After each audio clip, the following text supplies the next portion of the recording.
बारिश का कतरा सीपी और सांप दोनों के मुंह में गिरता है। सीपी उसे मोती बना देती है और सांप उसे जहर।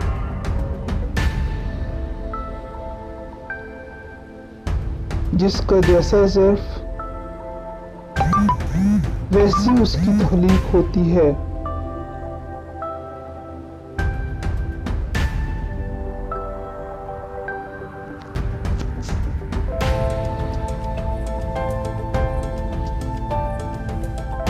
कोशिश करो कि तुम दुनिया में रहो,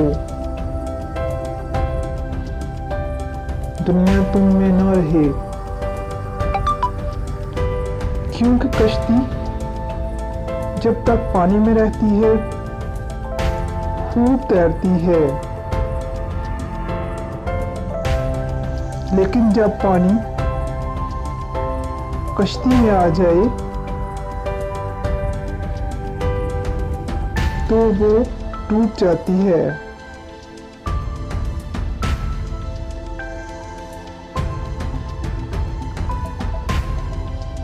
अपनी सोचों को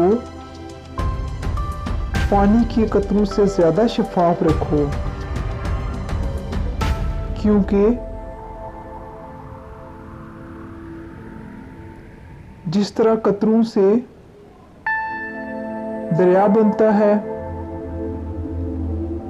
उसी तरह सोचों से ईमान बनता है। कारखाने कुदरत में तफक्कुर करना भी एक इबादत है।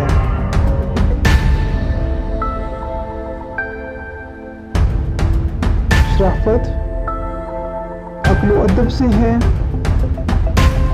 ना कि मालो नसब से।